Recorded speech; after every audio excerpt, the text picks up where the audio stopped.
बहुत सारे लोग सिलहौरी शिलानाथ मंदिर के प्रांगण में कई बैठकें हो चुकी है लक्ष्मी नारायण महायज्ञ के संबंध में। आज उसी का विस्तार करने के लिए, दिन समय निश्चित करने के लिए खरवास जो देहात में हम लोग कहते हैं जिसको मकर संक्रांति, तो खरवास की समाप्ति के बाद आज शुभ तिथि और समय देखकर हम लोग भोले बाबा के प्रांगण में उपस्थित हुए हैं और उस पर विचार गोष्ठी होगी कि यज्ञ का आरंभ किस समय में किया जाए। यह सब आप लोगों के विचार से होने वाला है। विशेष यज्ञ क्यों कराया जाता है, यज्ञ क्यों होना क्यों जरूरी है, ये हमारे जो अरुण पुरोहित महाराज जी हैं, बड़े बड़े विद्वान लोग यहाँ उपस्थित हुए हैं, उन लोगों के मुखारविंद से आप श्रवण करें। बस मैं इतना ही कहकर अपना वक्तव्य समाप्त करता हूँ। धन्यवाद।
सभी नौजवान साथी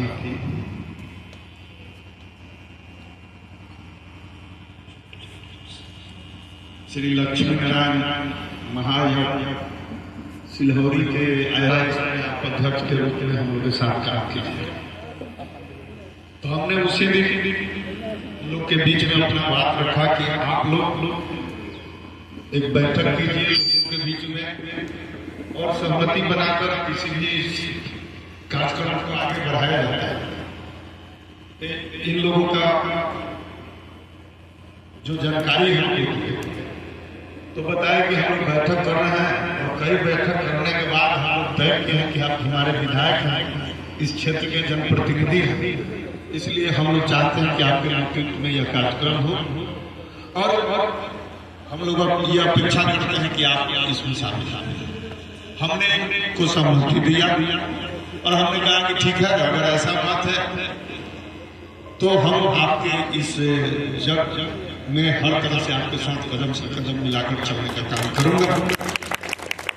और फिर बीच में फोन पर बात हुई और आज का डेट तय हुआ, हम लोग आप लोग के बीच में आए और बहुत सारे अभिभावक जो अभी इस मंच से सारी बातों का जानकारी आप लोग के बीच में देने का काम था।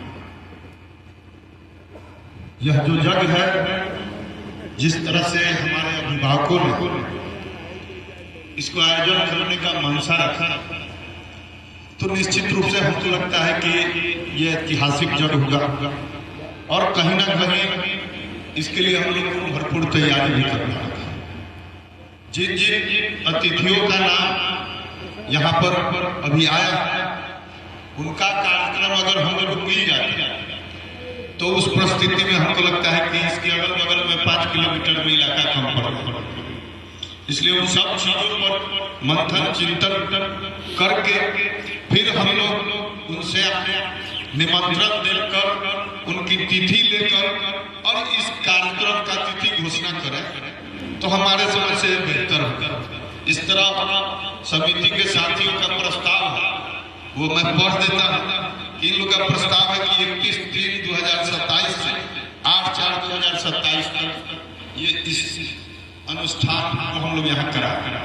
लेकिन मेरा कहना है कि जिस तरह से हमारे अभिभावक ने बताया कि बागेश्वर बाबा और जितने भी संत हैं सभी लोग को हम लोग निमंत्रण दें, तो हमारा विचार है कि उनको निमंत्रण देकर उनकी सहमति लेकर उस हिसाब से अगर हम लोग तैयारी करेंगे तभी डेट घोषित करना उचित होगा।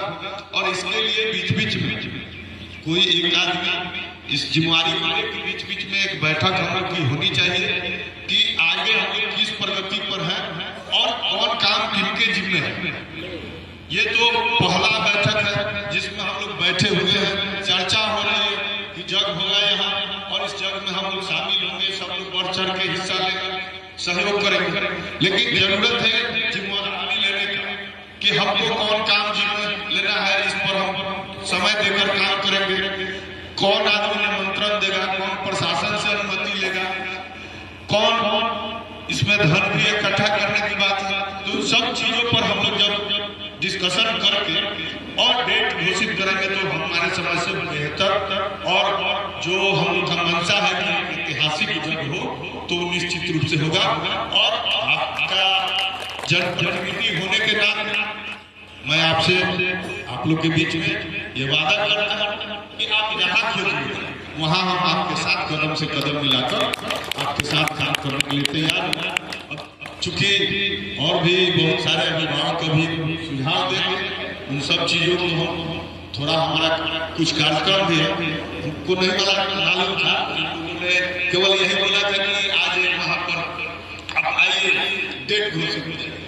तो हमको लगा कि पहले से कुछ तय था, लेकिन जो रूपरेखा हम लोगों ने तय किया सारे लोगों की मंशा, तो ये महायज्ञ ऐतिहासिक होगा छपरा जिला के लिए। तो उसके लिए हम लोग प्लान करना होगा और इसके लिए हम लोग समय रहते समय पर इकट्ठा होकर बैठकर इस पर हम लोग काम करेंगे, तभी हम लोग सफल होंगे और भगवान का कृपा होगा। उनका जग है तो सफल होना ही है, उसमें कोई थोड़े बात है। यही कह के मैं अपनी वाणी को विराम देता हूँ। जय हिंद, जय भारत।